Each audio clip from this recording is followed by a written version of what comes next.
útvarpsferð hérna og við fjöllum nú í síðustu viku svolítið þróun skattbyrðarinnar og þess vegna við fengið Indriða hingað því að hann náttúrulega einn mesti reynslubolti landsins líklega í öllum þessum málum, var ríkisskattstjóri í næstum 10 ár og hefur gegnt fjöldan allan af störfum í þessum fræðum og geira. Blessaður Indriði, takk kærlega fyrir að koma. Já, takk að fyrir. Okkur langar að byrja svolítið á því að sína kannski eina glæru sem frá greiningu Eflingar þar sem við sjáum skattbyrði hátekjufólks og lágtekjufólks og þarna sést að skattbyrði lágtekjuhópa hefur aukist gríðarlega núna hlutfallslega upp á 2010 en líka frá 1990. Þetta mynstrið? Þetta raunveruleikinn? Þetta raunveruleikinn sem hefur komið margótt fram bæði í þessu gögnum og það má líka benda á skýrslu sem voru unnar eða fyrir fjármálaátið fyrir 2007 þróun skattbyrði frá 1995 til 2005 sem sýnir akkurat þessa sömu mynd og svo hafa bæst við náttúrulega upplýsingar síðan sem að segja að framhaldið frá á síðustu árum hefur verið í samræmi við þetta. Það bara sama þróun í gangi. Þetta sama þróun í gangi, já. Og þetta, það sem við erum að horfa núna, eru bara tekjuskattar. En svo eru náttúrulega fjármagnstekjurnar alveg gríðarlega partur af þessu og velta fyrirtækja. Og við erum með eina mynd hérna sem líka frá Eflingu, mynd nr. 2, þar sem við sjáum fjármagnstekjuskattana og fyrirtækjaskatta á ýmsum löndum. Hún hér. Og við sjáum að Ísland þarna mjög neðarlega í samanburði við aðra þjóðir, Suður-Kórea, Írland, Kanada, Danmörk, Frakkland, Bretland, Portúgal, þessi lönd eru öll með mun hærri fjármagnstekjuskatta og tekjuskatt. Þannig að þegar við erum að horfa á þessa skattbyrði sem er á mynd nr. 1 og við fáum hana aftur upp, þessi mynd tekur ekki inn það sem kemur í gegnum fjármagnstekjur og það ekki alveg gríðarlegt magn af peningum sem að... Ertu viss að það sé ekki... Nei, ég er alls ekki viss. Ég hef grunum að þetta sé að meðtöldum fjármagnstekjuskattinum. Já, það svoleiðis? Já, því að hækkunin sem að gerði af vinststjórninni 2009 til 2013, hún byggðist fyrst og fremst á því að hækka fjármagnstekjuskattin. Og þannig að þessi hækkun hefði ekki komið til held ég án þess, þannig að þetta held ég gefi upp góða mynd af heildar skattbyrðinni þar sem að samspilið á milli skattlagningarreglana og hins vegar þessarar fjármagnstekjuskatt sem haldið svona til hliðar og skattlagður með sérstökum hætti og óskylda öðrum tekjum Þannig að við sjáum að þessi hækkun vinstri stjórnarna eftir hrun á myndinni og það er það vegna hækkun fjármagnstekjuskatts? Það er vegna hækkun fjármagnstekjuskatts, já. Og núna er hann ekki nefn var það ekki 22% sem hann er í núna? Jú, hann var hækkaður í 20% og svo sérna í 22%. En það sem að hefur líka þýðingu er það að hrunárunum að þá lækkaði fjármagnstekjuskattsstofninn mjög mikið og hann hefur verið síðan að aukast aftur núna sem að leiði til meira misvægi þar að segja efri tekjuhóparnir eiga nánast allar fjármagnstekjurnar. Þannig að meðal skattbyrði þegar að hlutfall með fjármagnstekjurnar eykst þá lækkar meðal skattbyrðin hjá þessum hópum verulega. Já, meinar. Og það er það sem að skýri kannski þess að þróun á síðustu árum svona aukin ójöfnið skattkerfinu. Eftir hrunið þá fóru fjármagnstekjur almennt bara svolítið niður? Já, þær fóru niður en þær fóru hins vegar að vaksa bara til þess að gera mjög fljótt svona 2012-13. Þú varst mikið að starfa á 10. áratugnum inn í fjármálaráðuneytinu og tókst svo við sem ríkisskattstjóri og við sáum nú, ég og Oliver sáum að þér var vikið úr nefnd endurskoðun skattkerfisins og maður velti fyrir sér, ert þú þarna að standa svolítið á móti þessum nýfrjálshyggjustraumum sem þarna sem snúast það að þú lækkar skattana á þau ríkustu og þau munu þá fara fram á brillera og flytja allan auðinu til lág- og millistekna? Ég veit það ekki hvort að nýfrjálshyggja eða hvað það er en þannig var að fram til þessa tíma voru vextatekjur algjörlega skattfrjálsar. Það er regla sem tekin upp á verðbólgu árunum miklu og út af fyrir sig ekkert óröggrétt á þeim tíma þar sem að raunvextir af spari fyrir sérstaklega öllum peninglegum eignum var neikvætt sko, vegna verðbólgunar. Hins vegar þegar komið fram á þennan tíma þá er breytt bæði höfðu aðrar fjármagnstekjur þar segja aðrar vextir, þar segja arður og söluhagnaður aukist mjög mikið og þær voru skattskildar. Og í þessari nefnd þá kom upp þessi hugmynd að setja þennan 10% skatt á allar fjármagnstekjur, þar með að lækka skatt á arð og söluhagnað og svo framvegis, en hækka það á vexti af hér peningilega eignum þar segja niðurstaðum í bönkum, sem svo það þýddi að það hefði við hækka skattur á þær fjármagnstekjur sem allur almenningur hafði bara af sínum launatekjur sem voru í bönkunum, en lækka skattin hins vegar af raunverulegum fjármagnstekjum í rekstri eins og arði og þess áttar. Og ég sem sagt hafði það afstöðu, það var bæri og til enda verið að skattleggja allar tekjur eins og óháð uppruna sinum og hélt því nokkuð stíft fram en hvort ég hafi rekin og nefndinni en kannski ekki sett en allavega var það svo að ég var sneri með þar á öðrum verkefnum sem voru að kallandi og var þess að ekki með í loka afgreiðslu málsins. Mér finnst það alveg galin ákvörðun að svona lægstu laun, það voru skattleysismörk. Já. Það er alveg galið að það sé farið. Já, það er hluti af þessar þróun ef maður lítur á þróunan frá 1992 þegar að kannski staðgreiðslukerfið er svona komið til framkvæmda og búið að ná ákveðið jafnvægi að þá á þeim tíma voru kannski 2 sérkenni á íslenska skattkerfinu. Það var mjög há skattleysismörk og það voru mjög háar bætur, barnabætur og vaxtabætur sem að þýddi það að cirka 3/4 af öllum skattborgurum, öllum skattegum voru borguðu hvorki tekjuskattni útsvar. Hér bara bæturna voru næstu 20% af innkominu sem var notað í bætur sko.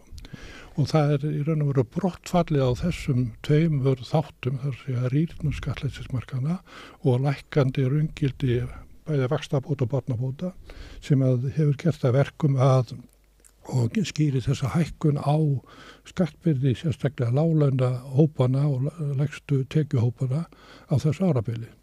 Þannig að þetta er akkurat þeir þættir sem að eru kannski stærsti orsökin eða ástæðan fyrir því að þessi hækkun var alveg svona mikil.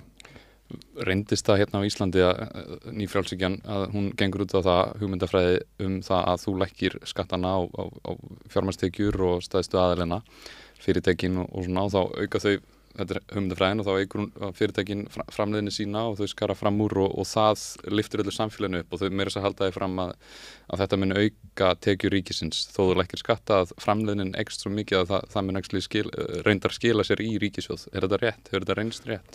Þetta er afskaplega falleg teóri og hagnýtt fyrir þá sem eiga peninga og eiga eignir en ekki fyrir aðra. Þetta er ekkert ný kenning, hún er búin að vera viðloðandi lengi og uppáhaldi hjá republikunum í Bandaríkjunum sem hafa barstunni. En það veit svo til að þessum áratugum sem að liðnir eru síðan að koma fram hefur aldrei verið sýnt fram á það með tölum að neitt af þessum ágættu eiginleikum komið fram.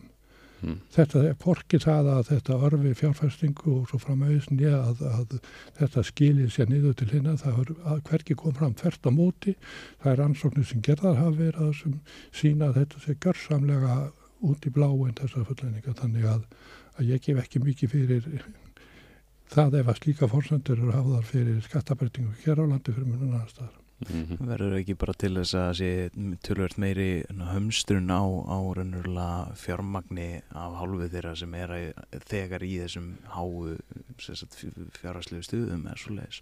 Jú, sko, það er kannski verst að geta þessi sambandi að svona hlutir eins og skattbyrðin, þar segja hversu stóra hluta ríkið skerðir tekur fólks til þess að kosta samneysluna, að það á hvernig, dreifing þessar skattheimtu hefur áhrif á auðsöfnuna, þar segja hvar eignir safnast upp.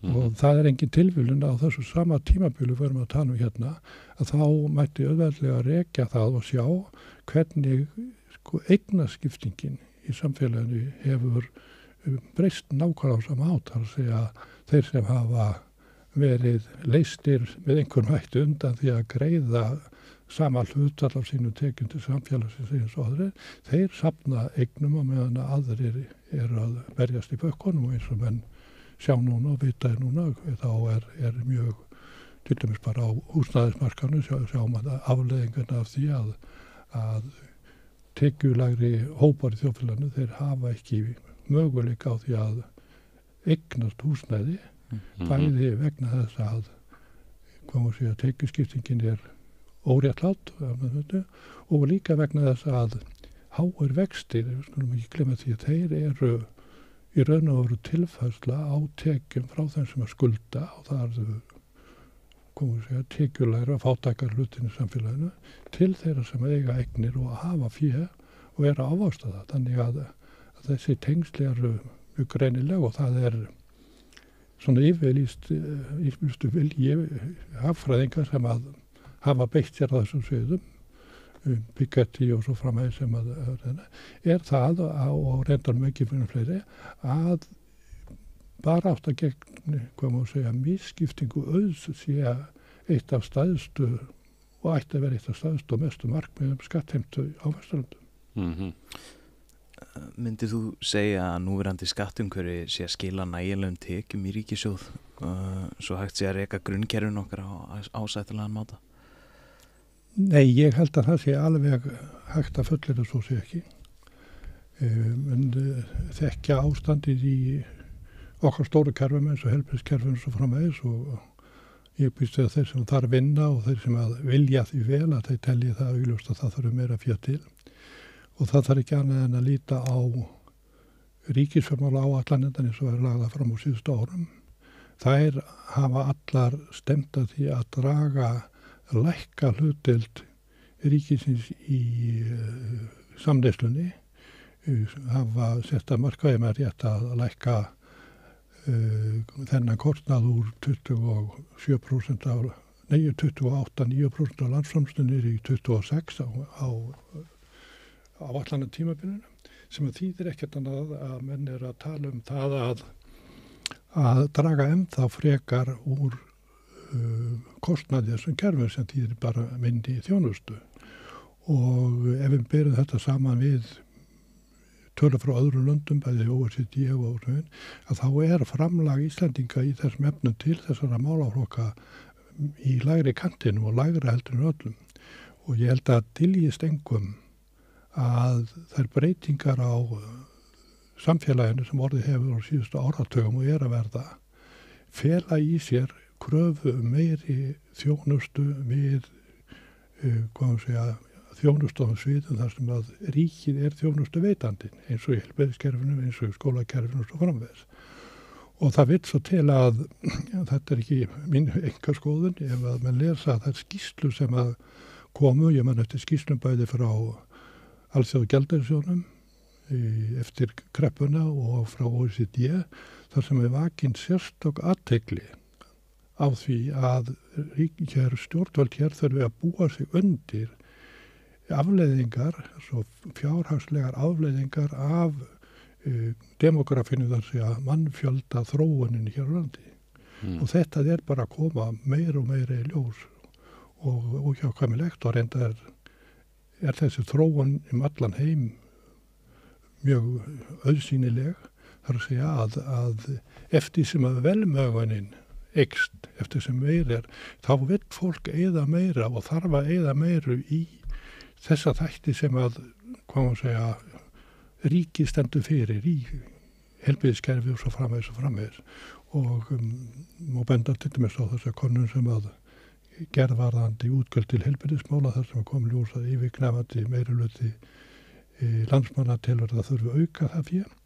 Nú það hafa verið gerðar svona kennari erlendis, það til dæmis alveg frægt í Bandaríkjunum að þar þora repúblikar ekki að boða niðurskurð hérna á ríkisútgjöldum vegna þess að það myndi ræna þeim atkvæðum gamla fólksins sem nýtur þess. Þannig að þeir vilja ráðast að social security. Þetta hluta til, þetta bara samfélagsfróun sem kallar á það að samfélagsútgjöldi verði meiri og þessi hugmyndafræði að það að draga út ríkisútgjöldum skapi aukna hagsalt bara fyrra vegna hún getur til skemmri tíma kannski þýtt eitthvað meiri hagvöxt í þessum takmarkaða skilningi sem við höfum á hagvöxt þar sem við mælum eingöngu markaðsverð á þeirri vöru sem en ef þú lítur á heildar neysluna og gildi neysluna fyrir samfélagi þar með neyslu og opinberi þjónustu að þá færðu bara allt annað út.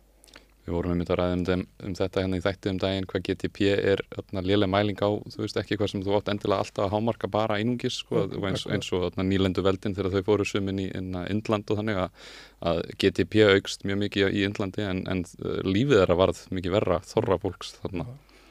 En ef við fáum aftur upp myndina af skattbyrðinni, þetta er það sem við erum búin að vera að tala og skattbyrðin, þetta hlutfallið sem að þessar tekjutíundir eru að borga af sköttunum og byrðin hlutfallslega sem þau greiða. Og við sjáum hvernig þetta var áður læra 1988 til 2001 og þar voru mér þess að skattleysismörk á launum sem þýðir að ef þú varst undir ákveðnum launum þá borgaðir bara ekki skatt. Og svo stórlækkar skattbyrði hátekjuhópsins á sama tíma og inn í þessu eru líka fjármagnstekjur og svo hækkar vinstristjórnin eftir hrun, hún hækkar fjármagnstekjuskattana og svo sjáum við að þau fara strax í sömu átt þegar að vinstristjórnin fer, þegar hægri tekur eftir við og nú erum við þar og nú erum við líka með þá stöðu að kerfin okkar eru ekki alveg að ná að höndla álæðið sem er á þeim og þeim vantar meira fjármagn inn. Og mér finnst alveg merkilegt og hrikalegt hvernig þegar það verið að kynna fjárlög þá kemur fjármálaráðherrann og forsætisráðherrann og þau segja að þau séu að bæta inn peningum inn í heilbrigðiskerfið eins og síðast eða þar síðast þá var Bjarni Ben að stæra sig á því að nú væri sett inn hressilegt inn í heilbrigðiskerfið. En síðan greinur þetta aðeins og þá sérðu að þetta heldur ekki í við bæði verðbólguna né aukningu á eftirspurn eftir heilbrigðisþjónustu. Finnst ykkur þetta ekki fáránlegt hvernig stjórnmálamenn einhvern veginn komast upp með þetta að segja eitthvað sem bara stenst enga skoðun? Jú, þetta kannski partur af svona ákveðinni pólitískri umræðu hefð hérna, það að setja fram fullar yngar án þess að þurfa að rökstyðja þær og í þessu tilviki þá þarna náttúrulega bara svo auðsjánalega mótsögn og menn get ekki einu orði sagt við stefnum að því að draga saman ríkisútgjöldin og vegna þess að það nauðsynlegt til að skapa meira plossir í einkaneyslunum svo framvegis og segja svo leið en við erum að auka framlagi til allra þátta hvort sem það hérna heilbrigðiskerfið, menntakerfið eða hvað sem þetta fer ekki saman, þetta sami hluturinn bara spurningu hvort þú það reyna að haldi fram að heildin sé eitthvað minna heldur summa einstakra hluta hérna og það gengur held ég mjög illa upp. Alveg hrikalegt að heyra þið alltaf vera að tala þetta eins og þetta sé alltaf réttri leið mér finnst það alveg glatað en já. Myndirðu segja að þyrfti svona eins konar umbyltingu í skattlagningakerfi Íslands til þess að tækla mörg þessi vandamál sem að rísa? Já, ég held að þurfi mjög svona róttakar breytingar og það þurfi kannski fyrst og svona breytingar á hugsanarhætti og hugafæri þar sem hvaða markmiði á skattkerfið að þjóna á það að þjóna einhvers konar lágmarks tekjuöflun fyrir tiltekin og takmarku útgjöld eða á það að horfa á svolítið víðara, horfa á jafnrétti, horfa á réttlæti og hvernig þetta og reyndar þetta sem að segja að þjóna þeim þörfum sem að samfélagið hefur. Og það sem við sjáum núna að þær breytingar sem hefur verið að gera, ef við lítum til dæmis á breytingarna 2019 sem voru mikið auglýstar en eru vendarlega nánast áhrif að lausárna, að þá erum við alltaf að hræra í þessum skatthlutföllum, breyta þessu þrepi og svo framvegis. En líta alveg fram hjá öðrum þáttum. Núvarandi tekjuskattskerfi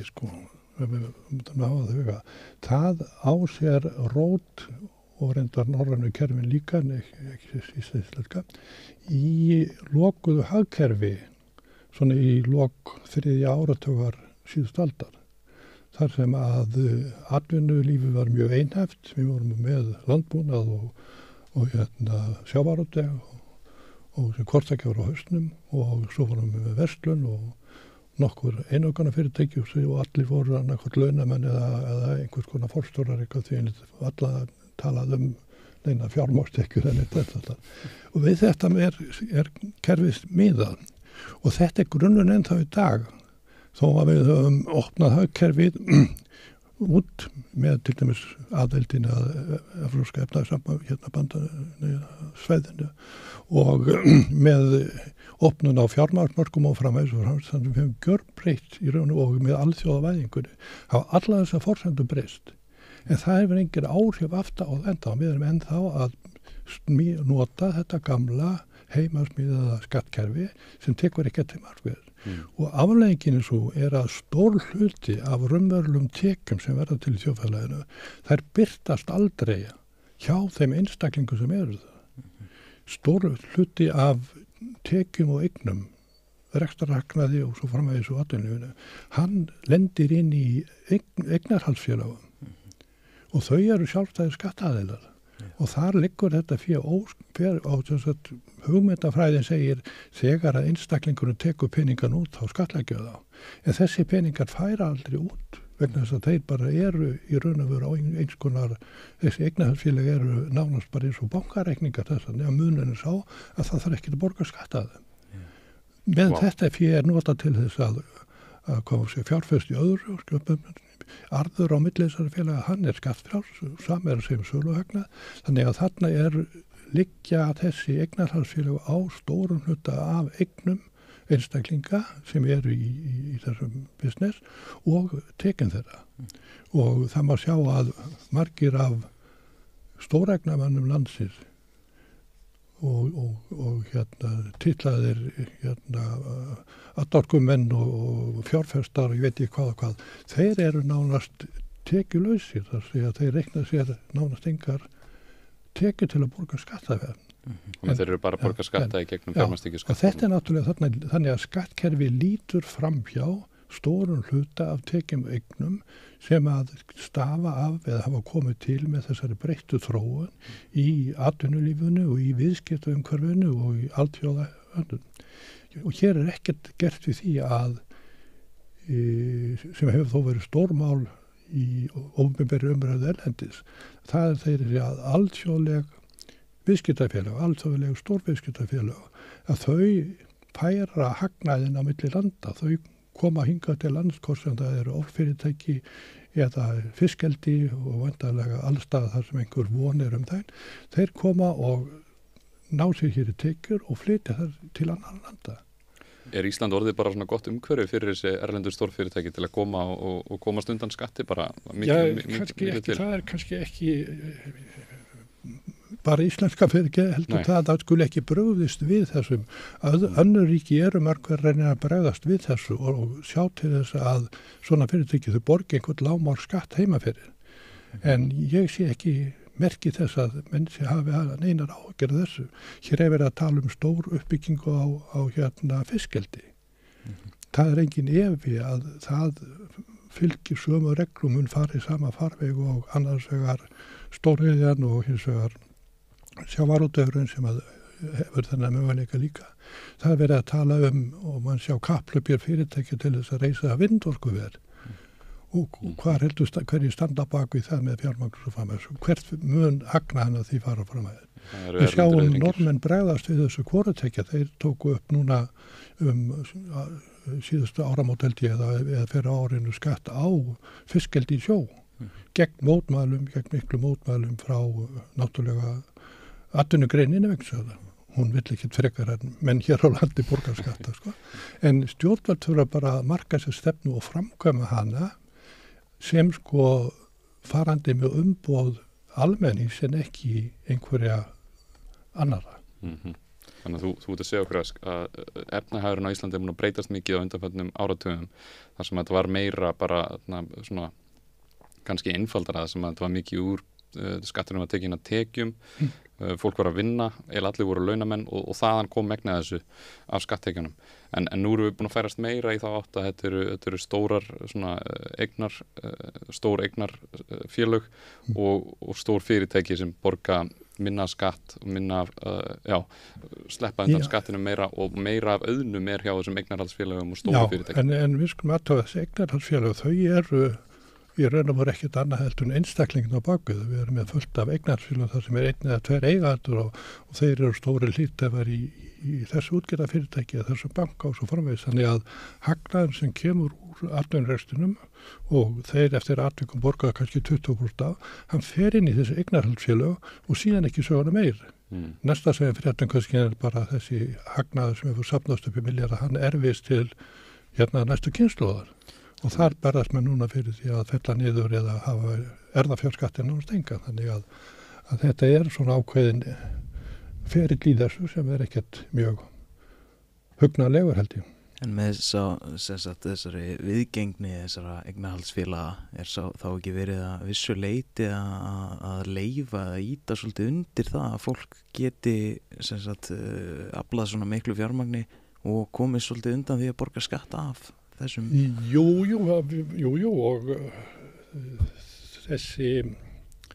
og þetta fyrirbæri þekkt víðar en hér á landi en það líka þekkt að menn taka öðruvísi á þeim ef ég man rétt að þá til dæmis skattleggja Bandaríkjamenn svona lítil félög bara með eigandunum, þar sem eigandunum bara tekjur þeirra og eignir og listar upp og það er bara tilherra einstaklega og skatlaða þannig. Fyrirtæki þurfa að ná ákveðinni stærð til þess að vera sjálfstæður skattaðri. Hér getur þú lagt 500.000 krónur í stofnfé í einkahlutafélagi og síðan látið það eiga bankareikningi fyrir og allt mögulegt og þá var þetta meðhöndlað eins og þetta væri atvinnufyrirtæki sem ekkert annað en bankareikningur í raun og veru. Þannig að sniða svona framhjá þessu þannig. Hvað myndir þú leggja til svona núna, hvað væri raunhæfar aðgerðir og breytingar á skattkerfinu þannig að við getum betur fengið auðinn úr þessu sem skapaðar samfélaginu öllu inn í samneysluna? Þarf að hækka fjármagnstekjuskatta? Ef maður lítur á þetta svona ekki bara sem skattkerfi heldur svona tekjuöflunarkerfi, ég vil skilja eiginlega auðlinda málinn svolítið frá þessu venjulega skattkerfi, að þá held ég að það þurfti að móta hér auðlinda stefnu sem að tæki á þeim málum og með þeim hætti að tryggja að það sé almenningur landi sem njóti arðsins af auðlindunum. Og þannig hvort sem að við erum að tala fiskveiðar, orkumál, fiskeldi í sjó eða á landi, rafmagnsframleiðslu með vatni eða vindi eða hvað sem að öll þessi svæði þau byggja á nýtingu, takmarkaðri nýtingu eða nýtingu á takmarkað auðlind. Takmarkað fiskistofna, það eru landið, það eru firðirnir, þetta allt saman takmarkað og þessu þetta verður ekki nota nema að stýra þessi nýtingu og þeir sem að fá úthlutað eins og kvótanum núna eða fá úthlutað ræktunarleyfi í einhverjum fjörðum og svo framvegis, þeir munu ef ekkert aðgert þá munu þeir skera upp auðlinda arð sem að tilheyri þjóðinu og ég held að þeim grundvallaratriði að það sé til staðar almenn auðlindastefna sem að skilgreini alla slíka nýtingu á sameign þjóðarinnar, arð af henni sem sameign þjóðarinnar og hún eigi í arðin. Og þegar ég að tala arð þá ég ekki að tala venjulega rekstrarhagnaði heldur það sem umfram það sem venjulega rekstrarhagnaði. Við skulum ætla og gefa fyrirtækjum láta þau hafa eðlilegt svigrúm til þess að ávaxta sitt fé eins og í venjulegum samkeppnisumhverfi, bara eins og önnur fyrirtæki, en það sem umfram það stafar af því að þau hafa sérleyfi til þess að nýta auðlindina. Og þetta sérleyfi á að kosta, bara eins og hver önnur aðföng til framleiðslu, það að kosta það sem að menn eru tilbúin að borga fyrir það, það að markaðsverð. Og þannig að ég held að þetta sé svona kannski fyrsta skrefið að bæta svona stóðum undir tekjuöflunina, en síðan þarf eins og segja að taka skattkerfið í gegn líka vegna þessarar áhrifa sem opið hagkerfi hefur vegna alþjóðavæðingarna, vegna auðlindanýtingarnar og þar þurfum menn að líka vinna út frá ákveðum prinsipum eins og þeim að það sé jafnrétti meðal þegnana sem að þýðir að allar tekjur séu skattlagðar eins og allar tekjur komið til skattlagningar. Það sé ekki bara það ef að launamaðurinn sem háð út því og veit að vinnuveitandinn gefur upp hver einustu krónu sem hann hefur, en það þurfa að tryggja það að allar tekjur þær komið til skattlagningar og þar með þessar tekjur sem eru faldar inn í þessum einkahlutafélögum og svo framvegis. Það þurfa að gera og þannig að mæling þeirra sé eðlileg og að síðan að gildi það sama allar þetta, það engin efnisleg rök fyrir því að segja að króna sem þú farið í arð, hún á skattleggist minni heldur en króna sem þú farið í laun. Þú farið nákvæmlega sama. Eðli skattlagningan að rýra, kaupmáttin, hvað þú getur keypt mikið fyrir það. Og það engin rök sem að segja að þú átt að geta keypt fleiri kíló á kartöflum fyrir 100 kall sem að þú farið í arði heldur en laun. Þannig að það einhver fiktív hugmynd. Einu rökin fyrir því það ekki, að það á að vera þannig samkvæmt hugmyndafræðinni nýfrjálshyggjunnar. Jú, að lækkar það þá eykst það hjá öðrum, en það bara ekki þannig. Ætlast þeirra menn kaupa ekki svona þessi teóriur. Við vildum tala við svolítið með akkurat sjávarútveginn og svona pælingar í kringum pólitískt hagkerfi og pólitíska hagkerfið og við erum hvorugir hagfræðingar en hvernig við höfum skilið pólitíska hagkerfið einmitt eins og með sjávarútveginn og þessar auðlindir sem við höfum. Hver að njóta góðs af þeim? Hver stjórnar þeim? Hver fær megnið af arðseminni? Og ef við sjáum hérna mynd númer 3 að þetta er frá síðunni þinni þar sem þú ert að greina hlutaskipti auðlindarentunnar 2008 til 2014 og þarna segir við að hluti sjávarútvegsins af auðlindinni er 90% og almennings er 10%. Hvernig kom þetta til? Hvernig kom þessi? Hvernig var þetta svona svæsið? Þetta hefur alltaf verið svona alla tíð. Nei, í fyrsta lagi þá kannski þetta við huga að sjávarútvegur var ekki, svona gefandi hér árum áður. Hann var á byggilega atvinningunni sem að var bæði mjög áhættusöm og erfið. En allt frá svona aldamótum og það verður breyting náttúrulega með fiskveiðistjórnarkerfinu. Og hvað sem mann finnst það að þá augljós áhrifin af fiskveiðistjórnarkerfinu og samþjöppun á því og takmörkun á fiskveiðum. Hún það að arðsemin hefur aukist alveg gífurlega. Og við getum sagt að allavega svona frá fyrsta tug aldarinnar, svona einhver tíma eftir 2000, að þá hefur verið stöðugt verið veruleg auðlindarenda. Og ég reyndar birti nýlega grein sem er svolítið tekið nærmari tímabili, þar sem ég tók tímabili 2010 til 2020, sem að sýnir í svona notkun þetta sama og niðurstaðan úr því svo að við getum sagt að ef við lítum á hvernig tekjurnar, nettótekjurnar, virðisaukin í sjávarútvegi, þar sem þeir búið að draga frá allan raunkostnað. Rekstrarkostnaðinn. Já, þá standa eftir laun og rekstrarhagnaður og auðlindararðurinn. Og þá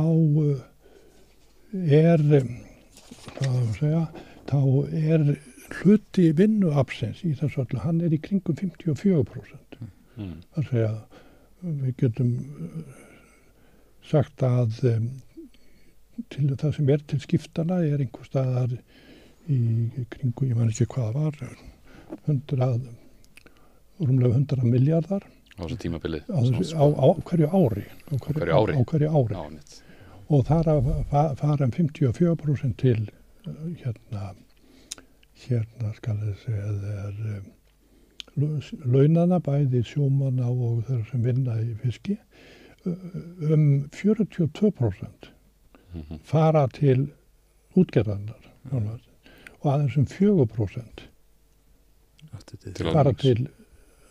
fara til ríkisins í formi veiðigjalda. Wow. Og þetta hlutfall þarna einmitt þetta á milli 42% sem fara til útgerðarnar og 4% sem fara í hérna skal ég segja veiðigjaldi sko. Það verður svolítið berjulegt árið til ár sko. En þetta segir manni það, en hins vegar ef við lítum á reiknaða hlutdeild auðlindarinnar, það segja hvað hún ætti að vera stór, auðlindarendan, þá ætti hún að vera 30%, það segja cirka helmingi meiri heldur en hérna hlutdeild fjármagnsins í þessum dæmi.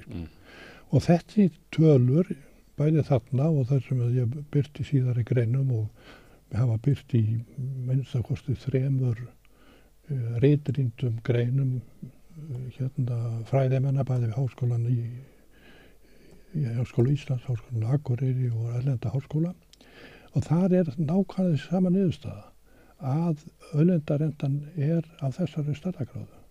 Hún næstum það byrju 30% af virðisaukanum í þessu. En hluti almennings í þessu, hann sáralítill, hann nánast eingöngu veiðigjöldin og þau svo lág að þau duga varla til þess að greiða kostnað ríkisins vegna útgerðarinnar. Þannig að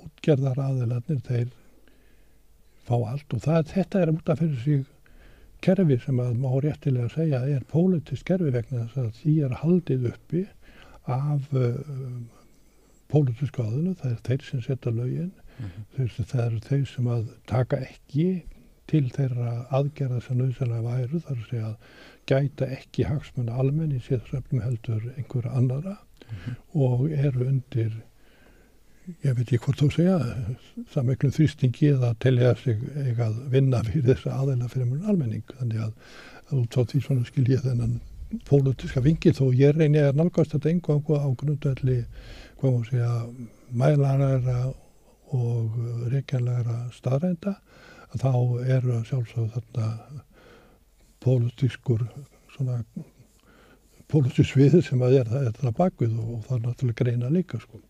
Og það í raun og veru undarlegt að þrátt fyrir það að það sýnir sig að hvað má segja 4/5 af landsmönnum eru ósátt við þetta kerfi, 4/5 landsmönnum telja að auðlindaarðurinn eigi að renna til ríkisins, að þá geta þeir flokkar sem að kostnir eru af þessum saminni að almenningi ekki komið sér saman að gera þessa breytingar.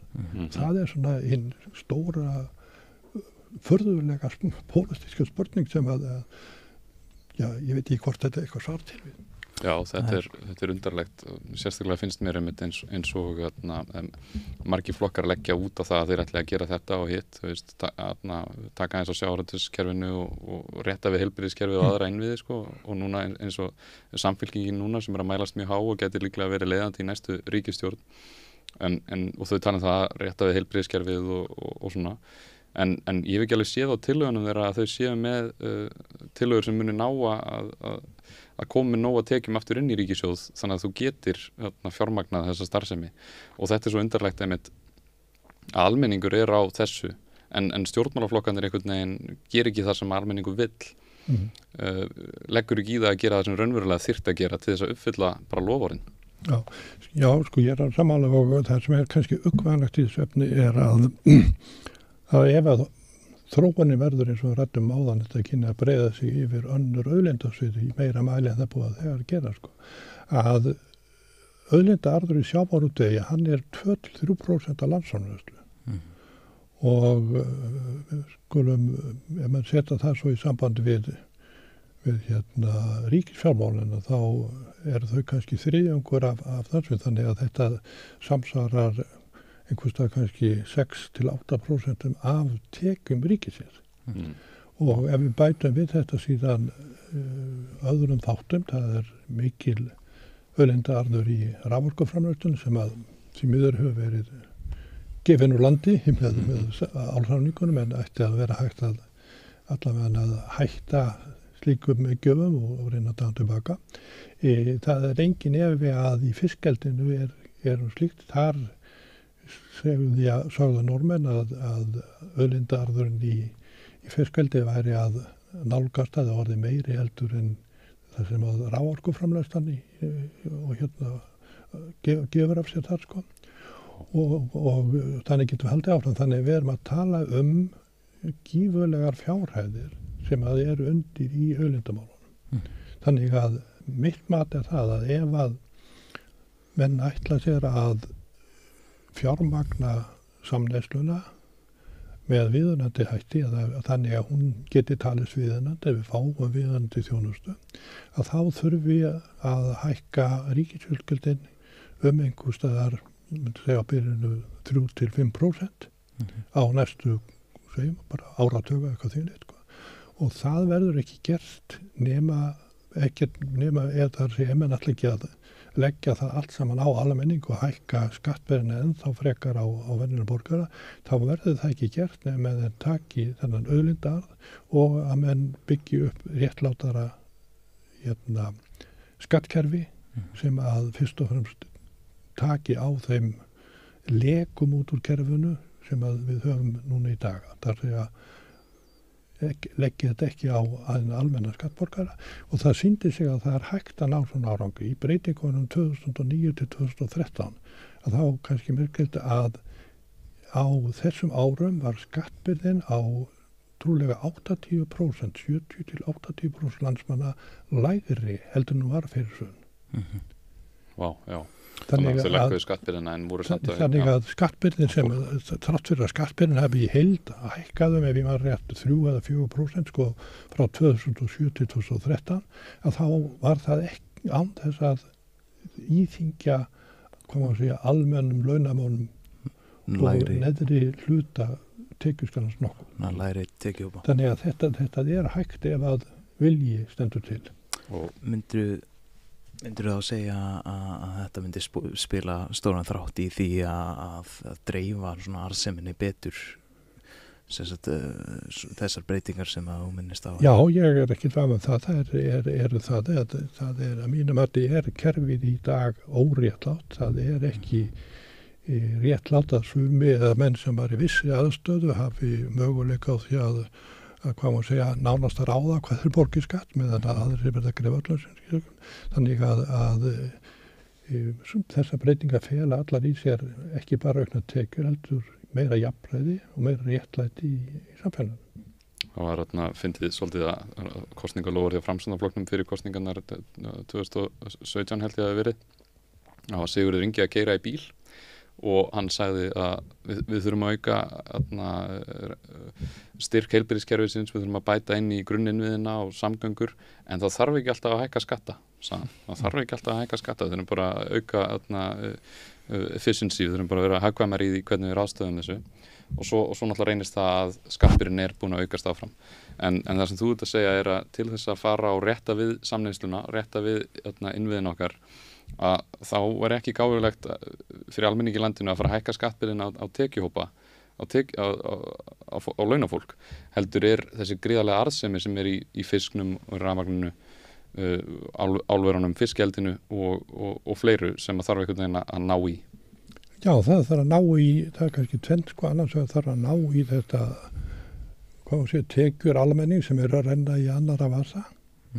Og það þarf að gæta þess að skattlagningin á tekjunum sem að eftir standamenn hafa, þær sé raðar á út frá svona sanngjarni dreifingu og sanngjarni og jafnræði en ekki svona mismöndi kerfum.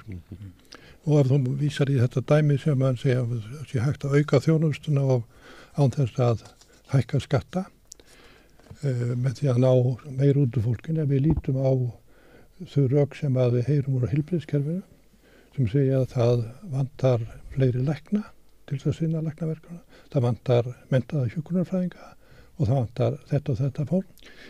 Hvað segir þetta okkur? Er þetta eitthvað sem hægt að bæta bara með því að smetla saman höndi eða stýra bíl út í móa? Það held ég sé ekki. Nei, þú þarft eitthvað mjög raunhæft. Þarna bara verið að kalla það og það bara það sem að nútíma samfélag þarf að horfast augu við að þessi verkefni ríkisins í kerfinu, hvort sem heilbrigðismál, skólamál, rannsóknar, vísindi. Þetta eru bara mannafla frek verkefni.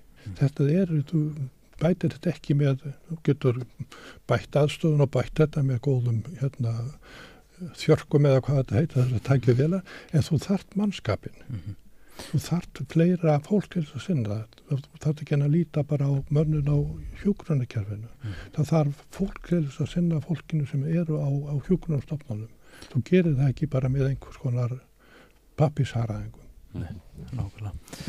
Myndirðu þá ekki líka segja að spili svolítið stóran þátt í því að sé búið að vera svona pínu markviss skerðing á fjármagni til dæmis menntastofnuna á Íslandi sem að spila stóran þátt í eins og til dæmis vöndun á mannafla innan heilbrigðiskerfisins? Jú, það hefur glögglega komið fram af hálfu heilbrigðisstofnanina að niðurskurðurinn eða skortur á fé stendur í vegi fyrir því að fá fólk til starfa sko. Og þannig að þetta kerfi hafði hangið allt saman sko. Það er alveg reikalegt. Ég á 2 vinkonur sem eru hjúkrunarfræðingar, nýútskrifaðar og svo fara þær að vinna í nokkur ár og það eru bara brendar út og hætta sko. Þú veist, það er bara nennis ekki sko, þetta er of lítið laun og mikið álag. Sjálfur sem starfsmaður innan heilbrigðiskerfisins sko, svona í daglegu lífi og það er maður finnur alveg mjög fyrir því að þessi mannekla er eitthvað vandamál sem að virkilega leggur meiri pressu á eins og sérstaklega hjúkrunarfræðinga sko. Og í sjálfu sér þá er þetta eitthvað sem að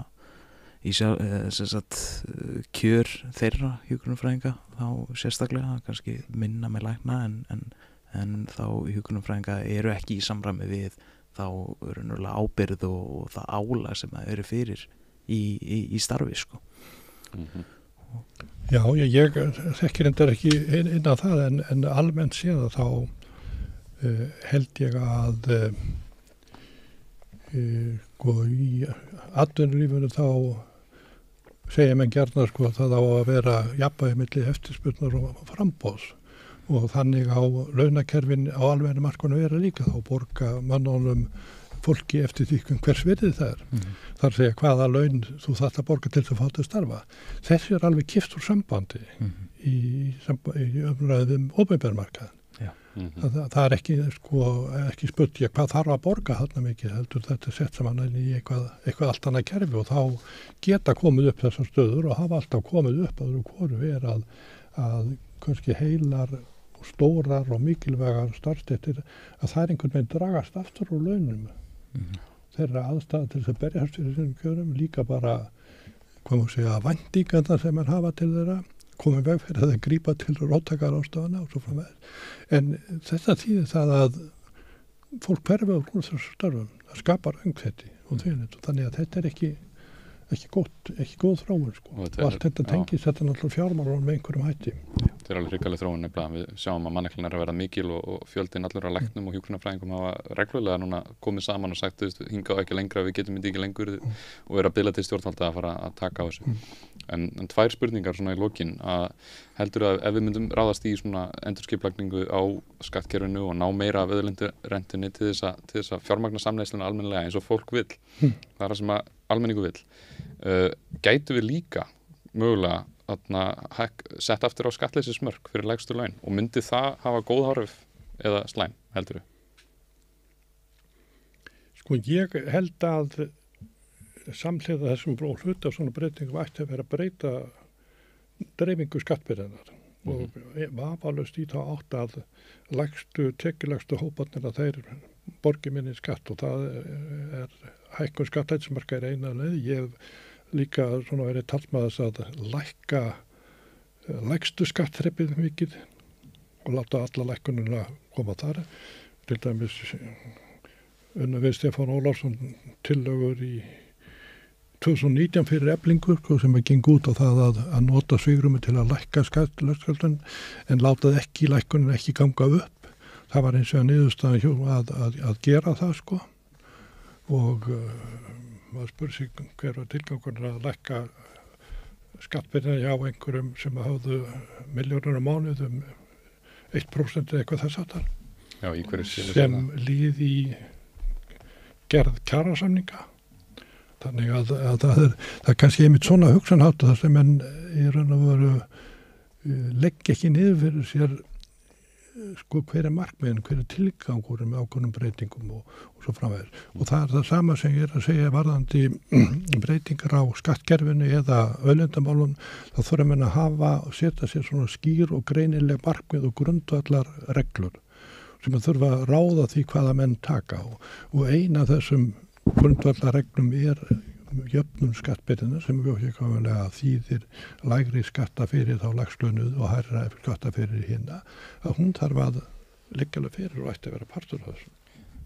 Ein aukaspurning, væri það kannski hægt á í framtíðinu og ef við myndum fara að gera þetta af skynsemi og góðum hug, gætum við mögulega út af því að arðurinn er búin að færa svo mikið inn í þessu eignarfélög og stór fyrirtæki og arðsemi auðlindana, gætum við mögulega fært skattkerfið þannig að við séum meira að ná í tekjur ríkisins úr þessum arðbæru framleiðsleiningum eða hvað það er og lækka tekjuskattana alla, öll skattarefinu. Svona færa hlutina til. Sko, það er vafalegt hægt að gera hlutaði og þetta er kannski ekki alveg svona út í loftið þess að maður einhvern segja. Mér þekktur breskur eða fjármála maður eða umfjöllun þar að hann er fjármálaritstjóri Financial Times. Hann skrifaði grein fyrir nokkrum bara mánuðum síðan þar sem hann kemur akkurat inn á eignarhaldið og hann segir sko eignarhald á landi og það sama gildir auðlindir er allt annars eðlis heldur eignarhald af einhverjum tilbúnum hlutum, húsum, verkmiðum eða tækjum sko. Þetta er í raun og veru eignir sem að eigandurnir hafa ekki fórnað neinu fyrir. Þeir notuðu þetta var aldrei búið til fyrir með því að neita sér með einhverja neyslu eitthvað þínir sko. Og hann sagði við að skattleggja eignir, þar sé að sko fasteignir, land og annað sem að er slíkt og þar með auðlindir og annað sem að hanga saman við landið sko. Og hann gekk svo langt að fullita með því að taka upp skatt á þetta er þetta að leggja niður tekjuskattskerfi fyrir einstaklinga. Vá, bara alveg leggja það niður. Og þetta var í Financial Times. Já, og hann segir sko að 50-60% af eignum í Bretlandi og í Bandaríkjunum eru af þessum toga. Þeir eru ekki tilbúnar eignir eitthvað sem menn hafa búið til, heldur eitthvað sem menn hafa slegið eign sinni á, en ætti í raun og veru að tilheyra almenningi. Og þá má líta á þetta í raun og veru sem einhvers konar auðlindarentu af þessum eignum. Er einhver skattur nú þegar á eignir af þessum toga? Sko það er, í dag er það svo að eignarskattar eru mjög misjafnir á milli landa. Sko flest landi eða mjög mörg landi eru með eignarskattar að einhverju marki, getum sagt til dæmis í Noregi, Fraklandi mann ég eftir og það er í Bretlandi líka og svo fæðis. Oft á tíðum bara á mjög miklar eignir, það sé venjulegar eða eignir venjulegt fólk er undanþegnar sko. En þetta það er til sko. Og mitt mat er það að eignarskattur eigi fullan rétt á sér, einfallega þeirri ástæðu að eignir ekkert annað en annað form af neyslugetu. Það sem við erum að gera þegar við erum að skattleggja erum við að takmarka neyslu og greiðslugetu. Við segjum þeir sem að hafa mesta neyslugetu í formi tekna að þeir eiga að borga. En eignir eru ekkert annað heldur en uppsafnaða tekjur, þannig þær eru form af þessari neyslugetu. Þannig ef við ætlum að segja að þeir eiga að leggja mest til samneysluna sem að mesta neyslu geta veitt sér, þá er lógist að taka bæði tekjur og eignir undir í því. Og það er hugsunin í raun og veru í grunnfræðunum í skattafræðum að tekjurnar eru summan af neyslumanna og eignabrettingu á hverjum tíma. Það er það. Þannig. Og maður sér til dæmis það að ef þú segir sko maður sem að því við erum að tala um fjármagnstekjuskattin, ef að einhverjur sem að fær fjármagnstekjur sölu hagnað upp á milljarða svo sko og borgar af því sín 20%, og síðan getur hann bara eign sína niður eftir að hann bara borga einu sinni 20% í 1 ára af þeim 100 árum sem hann lifir á eigninni.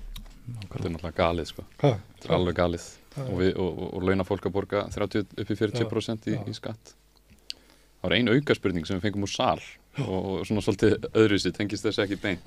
En það var verið að velta fyrir sér að geta hagfræðingar, eru þeir með góða menntun til að búa til reiknireglur afköst fiskistofna? Væri hægt að nota aðferðir hagfræðinar til að álykta stærðir fiskistofna? Ég sé það ekki sko. Hagfræði er ekki raunvísindi, hagfræði er félagsvísindi, hún fjallar ætluðu eða rannsökuð viðbrögð manna, ekki bara einstaklinga heldur hópsálarinnar líka við breytingum í umhverfinu og svo framvegis, hvernig samfélagin bregðast við einhverjum breytingum, hvernig markaðarnir bregðast við, hvernig einstaklingarnir bregðast við, þannig að þetta er félagsvísindi og ég efast að þó að þar séu mörg tól í þeirri kistu að þau séu gagnlegi að glíma við náttúrufræðileg fyrirbrigði eins og fiskistofna. Það sem liggur kannski meira á að mæla og beita aðferðum líffræðirna. Já, að vísum má segja að það er ein aðferð sem eða ein hluti sem er kannski sameiginlegur, ekki bara hagfræði og fiskifræði heldur mjög mörgum og það er notkun tölfræðina, þar sé að nota reynsluna og formgera hana í formi alls konar tölfræðilega líkana en það gagnast náttúrulega hagfræðingum og það gagnast fiskifræðingum og læknavísindin í dag eru bara stórum hluta byggð á rannsóknum sem að byrja eða einhvers konar tölfræðileg mat út frá reynslu, út frá fyrirliggjandi data byggist á, þannig að öll þessi vísindi eiga svona aðferðafræðilega einhverja samleið en eins og segi náttúru fyrirbræðinni eru ljóta sín vegi lagmálum en öðrum heldunum. Ég kem einmitt úr sálfræðinni var í námið þar og maður veit hvað tölfræðin er frábær en það er kannski einmitt öðru sem þegar þú ert með hagfræði og eins og ávið oft í sálfræðinni að þú ert að kljást við mannveruna og samfélagið og það er svolítið erfitt að fá hreinar mælingar einhverjar eins og þú myndir fá í eðlisfræðinni. Já, það er akkurat það og það er misjafnt eftir fræðigreinum. Einmitt. Indriði, takk kærlega fyrir að koma og ég hvet fólk. Þakka fyrir spjallið og bara óska ykkur góð skeggis. Takk kærlega og ég hvet fólk að kíkja á síðuna Indriða, þið finnið fullt af greinum og gögnum þar. Ef þið leitið Indriði Þorláksson á YouTube, á Google þá finnið það allt morandi geggjuð efni sem að getur frætt ykkur gríðarlega vel íslenskt hagkerfi og fleira. Takk kærlega fyrir.